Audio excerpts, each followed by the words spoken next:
Attorney. Ayan, good evening, attorney. Again, we're here to let you to get your thoughts and your experiences when it comes to your legal practice journey. So this activity is very important for our CLEP this sem. So I have prepared few questions for you. And so for the first one, so we have law student practice experience. So for the first question, during your time in law school, did you participate in any clinical legal education programs or internships? And how did those experiences shape your early understanding of the legal profession? To answer your question, first, good evening, Kisanil. It's nice seeing you again. So, yes, I participated in a clinical legal education program. It's specifically the clinical legal aid program of PUP College of Law.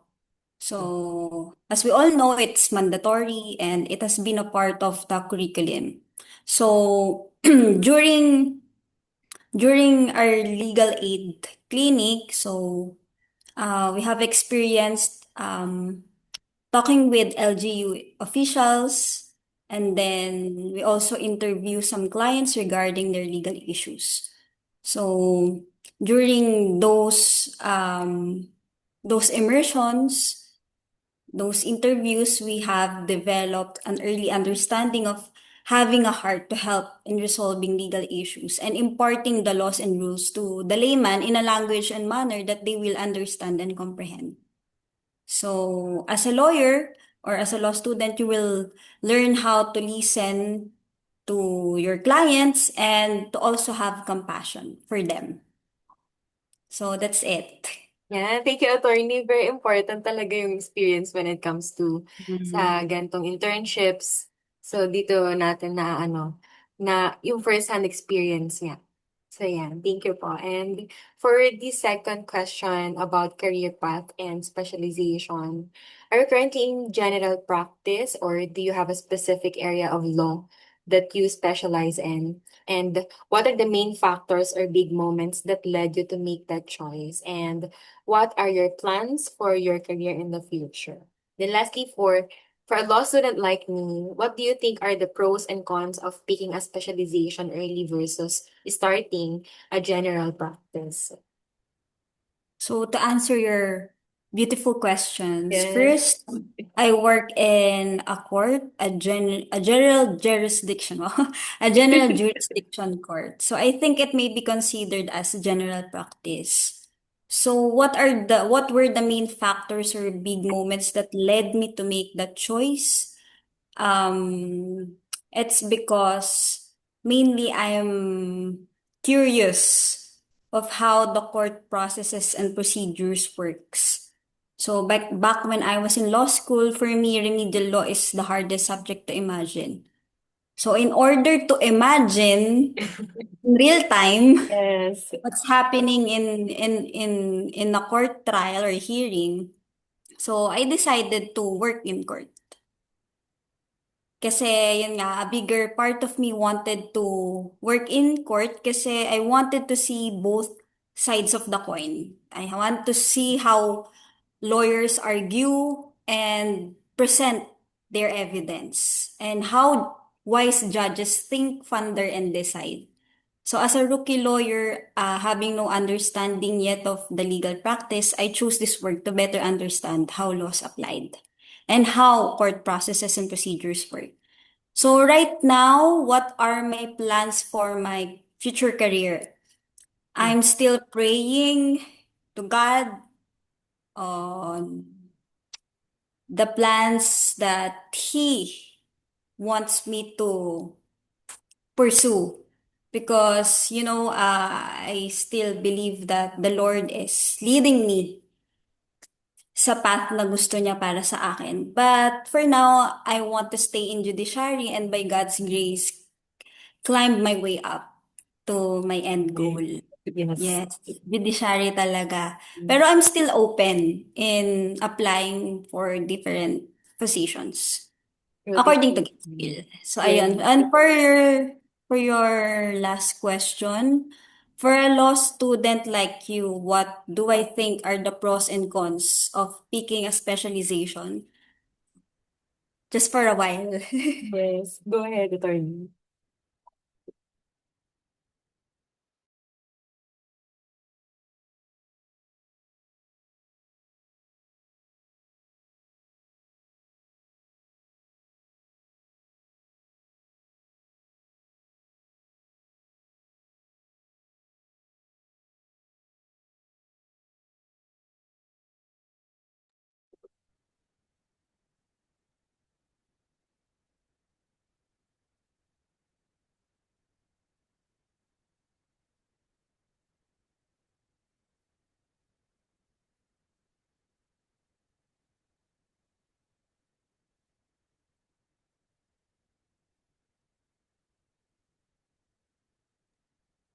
Ayun. So for a law student like you, what do I think are the pros and cons of picking a specialization early versus starting with the general practice?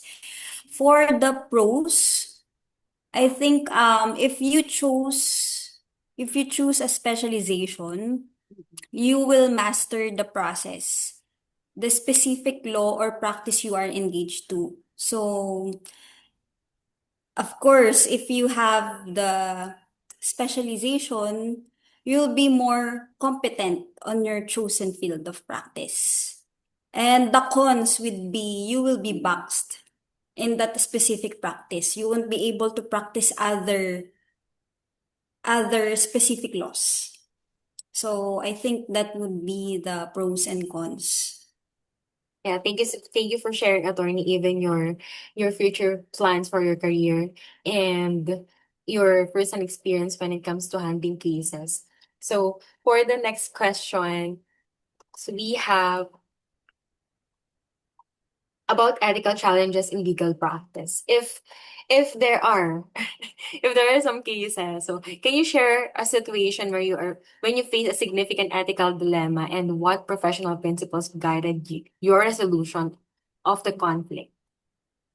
Just in case this is Okay, applicable. okay. Honestly, as a rookie in the legal profession, I haven't experienced any significant ethical dilemma. Props to my bosses who are principled and full of integrity. Wow, full of Lucky integrity. you. So I Yeah, have that's a right. work, yes, I have a working environment where corruption, connection, and padrino system do not exist. Yan. But I have learned from my bosses that there are sometimes there are, bribery there, corruption there.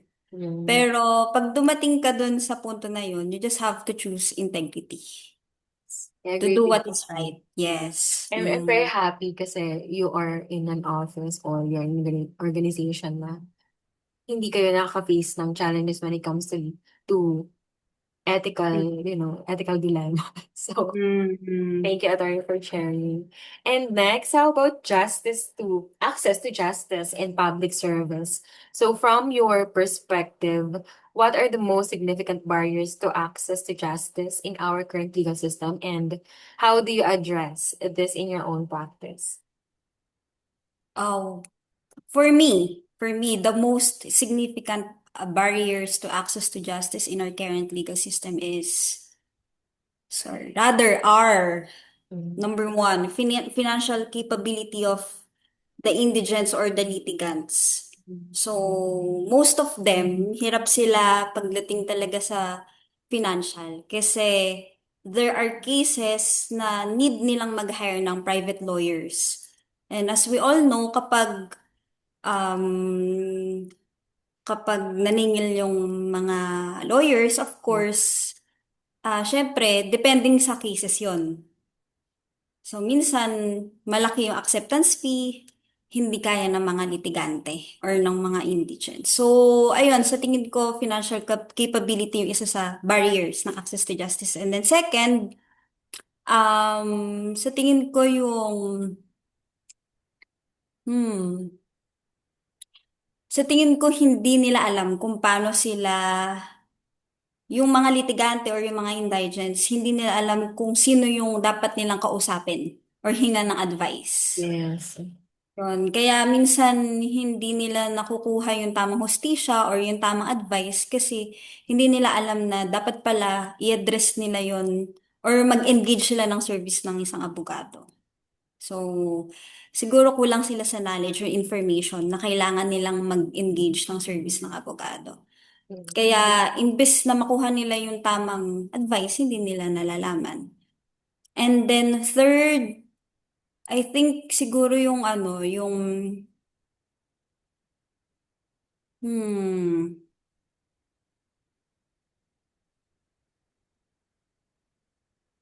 siguro sa tingin ko din yung mga pagkakataon na hirap silang makakuha ng abogado. Isa pa yun. Oh, Mm. that's right. Kasi may mga pagkakataon, may mga instances na yung mga indigents or litigants, um, it takes months bago sila makahanap ng bago nilang abogado. Kasi may mga instances na nag-withdraw yung mga abogado. So, Oh, minsan nagtatagal yung access to justice kasi hindi sila makahanap ng sarili nilang abogado. Nagtatagal doon sa paghahanap ng tatanggap ng kaso nila. Yun. At sa kakayanan din nilang magbayad. yes. But do you agree, Mhm. attorney, as well? I also wanna ask if totoong kulang yung lawyers dito sa Pinas. I Because don't it's think human. okay. I don't think kulang yung lawyers. I just think na kulang yung pambayad. Oh, okay. Very Kasi important yung factor. for me, ang daming law firms ngayon. Ang daming, kumbaga, yung percentage ng passing rate Mhm. natin ngayon mas mataas compared sa before. So, mas madaming abogado na na nagpa-practice ng private ngayon. Yun nga lang, siguro, sa financial capability, hirap silang humanap ng abogado na kaya ng budget nila. Yes. Pero yung PAW kasi, siguro sa tingin ko sa PAW, yun yung sa tingin ko nagkukulang ng abogado kasi so far, based on experience, yung ratio ng dami ng cases na hinahawakan ng mga PAW lawyers, mabigat. So, marami silang hawak na cases per court. So, sa tingin ko, yun yung somewhat masasabi nating kulang ng abogado kasi ang daming hinahawakang kaso. So, dapat yata dalawa or tatlong mag-handle nun. Kasi, dito sa lugar na kung nasaan ako, anonymous ko na lang. Yes. Yes, attorney. May mga pagkakataon na yung mga PAW lawyers, two courts yung hinahandle nila. So Oh, imagine that, bigat. oh mabigat. Kasi imagine kung ilan yung docket ng cases sa isang korte, Yes. halos umaabot ng 100 to 400 cases. Or sa isa, sabihin Mm. natin mga 300 cases lang yung cream or 100 cases Yes. lang yung cream. Pero pag pinagsama mo yun pareha, sobrang dami. Yeah. Though sabihin na natin yung iba private lawyers pero most of the cases handled by our PAW lawyers are indigents. Yeah. So, diba? So ayun, mahirap. Doon siguro sa tingin ko nagkukulang ng abogado. Ganda no na. Ayun, pwede rin siyang makahamper ng access to justice kasi yun nga, sa super dami ng hawak, mahirap ng mahirap. Yun lang masasabi ko siguro. Pero ang ganda no, Mm. ng 3 points when it comes to financial, then Mm. knowledge kung saan pupunta, sino pupuntahan, and then literal na yung number of lawyers natin sa pa. So, very ano Mm. naman ba? Very very important factors dito sa access to justice na. Thank you, Mm. attorney. Then next for client interaction and case management. So what strategies do you use to manage client expectations and maintain clear communication, especially during difficult or high stakes cases? And could you describe your system for case management to ensure that all deadlines are met and that each client's matter receives diligent attention. So for the first questions, what strategies do you use to manage client expectations and maintain clear communication, especially during difficult or high-stake cases? So first, we in our agency, or we in the judiciary, practice equality. We practice integrity and Very important. competence. Yes. Mm. So I think these are the most important strategies. Because first, kasi syempre, pagdating sa equality, walang special treatment. So lahat ng litigante, lahat um,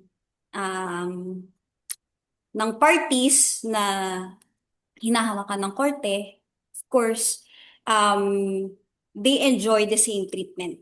So, kung kailangan bigyan ng, kumbaga, halos lahat ng cases binibigyan ng halaga. Yun yung gusto kong sabihin. And then second, integrity. Of course, napakahalaga ng integrity na kung ano yung tama, yun yung gagawin namin.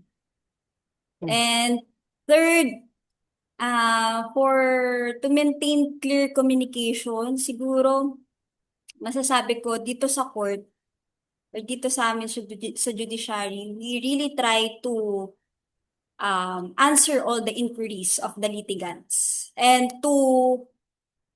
um, to serve them, to Mm. serve them equally din sa kung ano yung pangangailangan nila.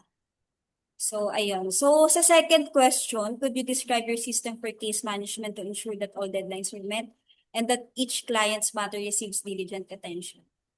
Actually, right now, in in the judiciary, uh we have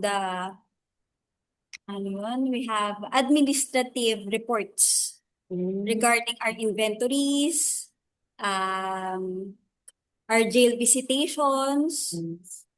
and then we also have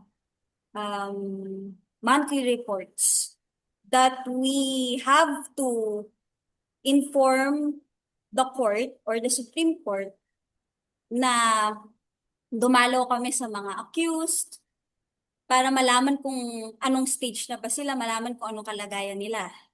So yun yung isa sa sistema namin para malaman yung kalagayan ng mga accused, kung ano yung particular na stage na nasaan na sila, tapos kung ano yung kailangan nila para masabi nila sa amin. Yes. At kung anong kailangan gawin ng korte Very na hands-on, attorney. Very sa future. hands-on. Oo, yes. Dinadalaw talaga namin yung mga accused sa Oh. jail. Oo.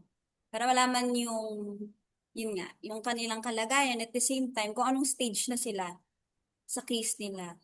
At kasama namin yung PAW lawyer na nagtatanong kung ano yung Mm. kailangan nila kasi syempre yung PAW pa rin yung Yes. baga talagang hands-on doon.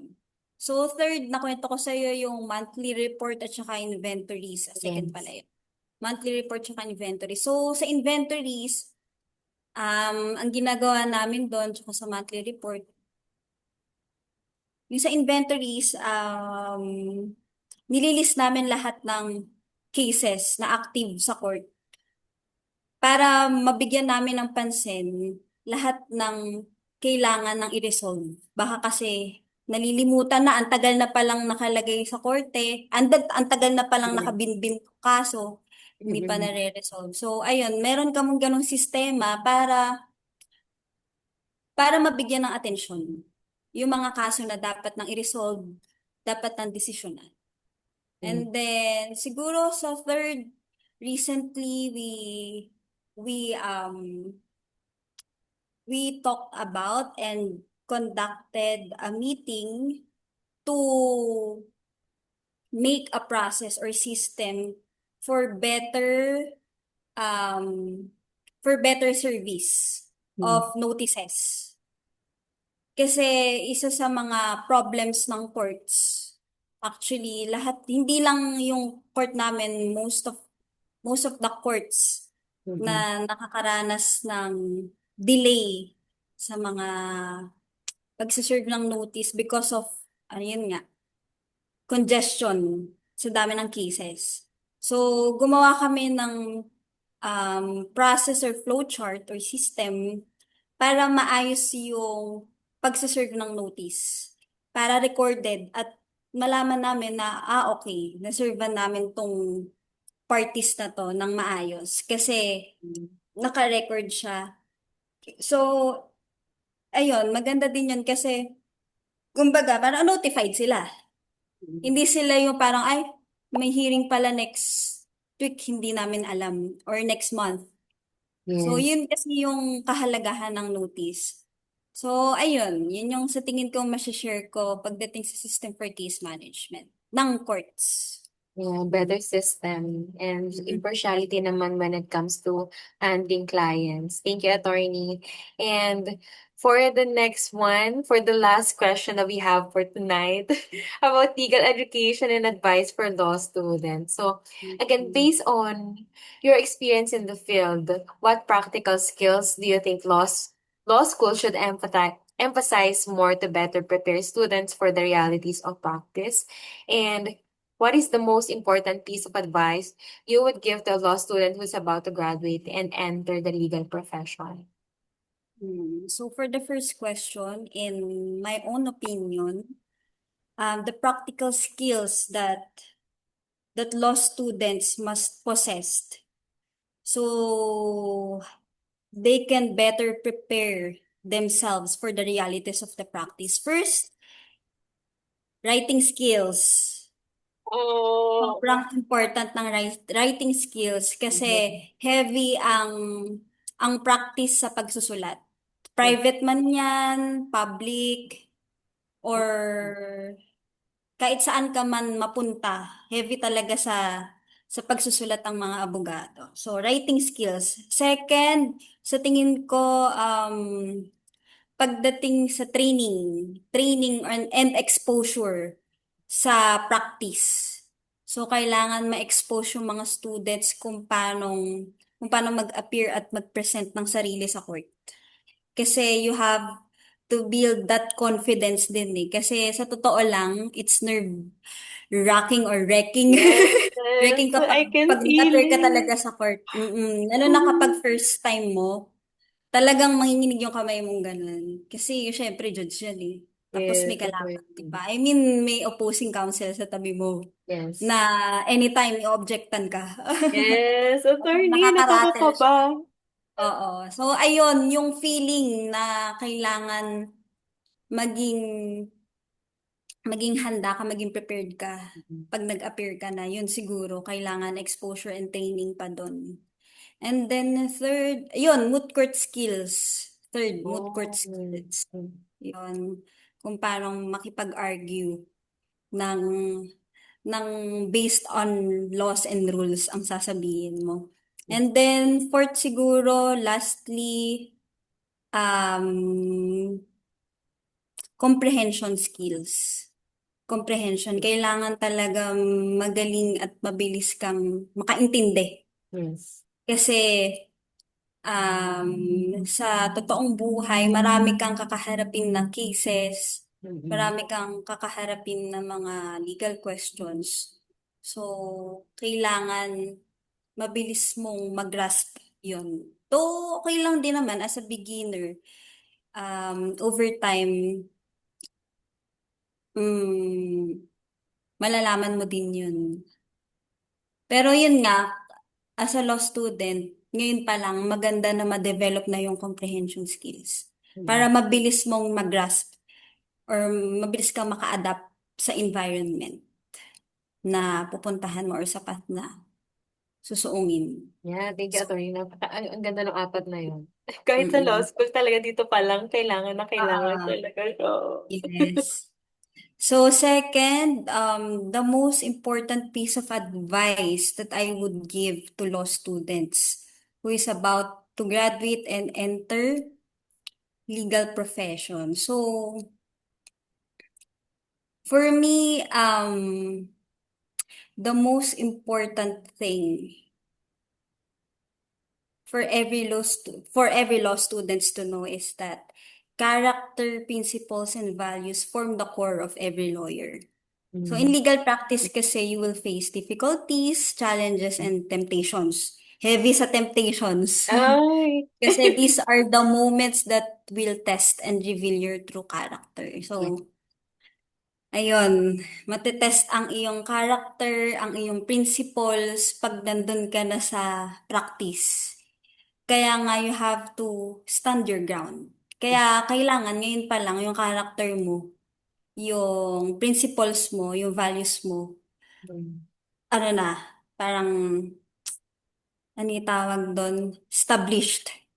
Talagang naka-ingrain na sa'yo yun. Hindi na matitibag kahit anong kaharapin mo na temptations. Mm. And also, humility is also essential. Kasi sa practice, marami kang mamimit na kapwa mo abogado.